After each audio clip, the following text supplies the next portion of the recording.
Hare Krishna, and we are continuing reading The Easy Journey to Other Planet by His Divine Grace, Srila A.C. Bhaktivedanta Swami Prabhupada, page number 53, Chapter 2, Varieties of Planetary Systems. In these days, when men are trying to go to the moon, people should not think that Krishna consciousness is concerned with something old-fashioned. When the world is progressing to reach the moon, we are chanting Hare Krishna. But people should not misunderstand and assume that we are lagging behind modern scientific advancement. We have already passed all scientific advancement. In Bhagavad Gita, it is said that man's attempt to reach higher planets is not new. Newspaper headlines read, "Man's first steps on the moon," but the reporters do not know that millions and millions of men went there and came back. This is not the first time. This is an ancient practice. In Bhagavad Gita 18.16, it is clearly stated, "Abrahma bhuvanallokah punaravartinorjuna." Quote, "My dear Arjuna, even if you go to the highest planetary system, which is called Brahmaloka, you will have to come back." Unquote. Therefore, interplanetary travel is not new.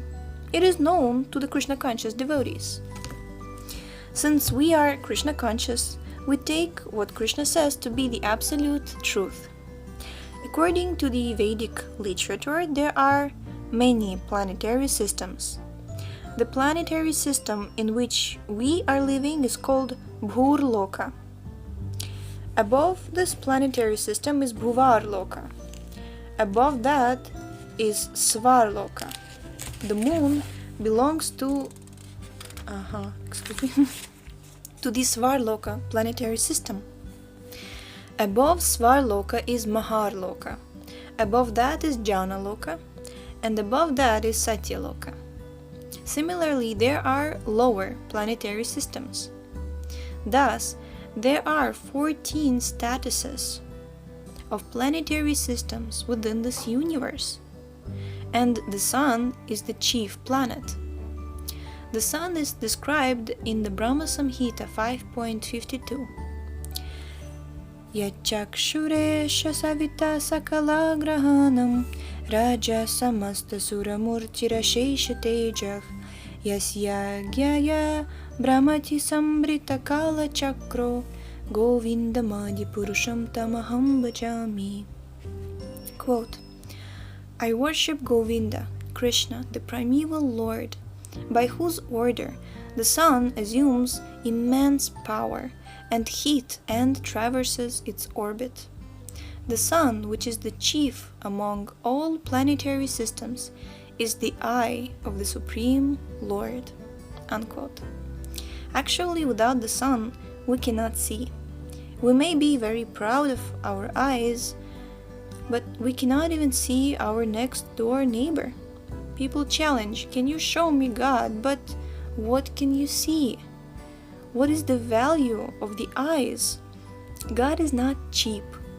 We cannot see anything, not to speak of God, without sunshine. Without sunshine, we are blind. At night, we cannot see anything, and therefore we use electricity because the sun is not present. There's not only one sun in the cosmic manifestations. There are millions and trillions of suns. That is also stated in the Brahma Samhita 5.40. Yasya prabha prabhavato jagadanda koti kotishvashesha vasudhati vibhuti bhinam Tad brahmanishkalamanantamashesha bhutam Govindamadi Purusham Tamaham Bhajami. The spiritual bodily effulgence of the Supreme Personality of Godhead, Krishna, is called the Brahma Jyoti. And in that Brahma Jyoti, there are countless planets. Just as within the sunshine there are innumerable planets, in the shining effulgence of the body of Krishna, there are innumerable planets and universes. We have knowledge of many universes, and in each universe there is a sun. Thus, there are millions and billions of universes and millions and billions of suns and moons and planets. But Krishna says that if one tries to go to one of these planets, he will simply waste his time.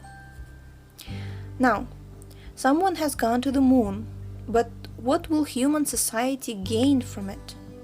If after spending so much money, so much energy, and 10 years of effort, one goes to the moon and simply touches it, what is the benefit of that? Can one remain there and call his friends to come? And even if one goes there and remains, what will be the benefit? As long as we are in this material world, either on this planet or other planets, the same miseries, birth, death, old age, and disease will follow us. We cannot rid ourselves of them. If we go to live on the moon, assuming it is possible, right? Okay, Prabhupada says, assuming it is possible, even with an oxygen mask, how long could we stay?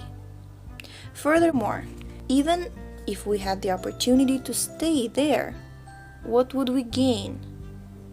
We might gain a little longer life, perhaps, but we could not live there forever. That is not possible. That is impossible. And what would we gain by a longer life? Taravahkim na jivanti. Are not the trees living for many, many years? Near San Francisco, I have seen a forest where there is a tree 7,000 years old. But what is the benefit? If one is proud of standing in one place for 7,000 of years, that is not a very great credit. How one goes to the moon, how he comes back, etc., is a great story, and this is all described in the Vedic literature. It is not a very new process. But the aim of our Krishna consciousness society is different. We are not going to waste our valuable time. Krishna says, don't waste your time attempting to go to this planet or to that planet. What will you gain? Your material miseries will follow you wherever you go. Therefore, in the Chaitanya Charitamrita, Adi 3.97, it is very nicely said by the author, Keha pape, keha punye, kare vishaya bhoga, bhakti ganda nahi yatte, yaya bhava roga. Quote, in this material world, someone is enjoying and someone is not enjoying, but actually everyone is suffering. Although some people think that they are enjoying, whereas others realize that they are suffering. Unquote. Wow, I love this quote. This is really beautiful. Actually, this is one of the things I really like a reality check when I read Prabhupada's books, because sometimes we get into this illusion that, oh, I am suffering and somebody else is super happy, but actually it's such a big illusion that in the material world, with material consciousness, among all of these material modes of nature and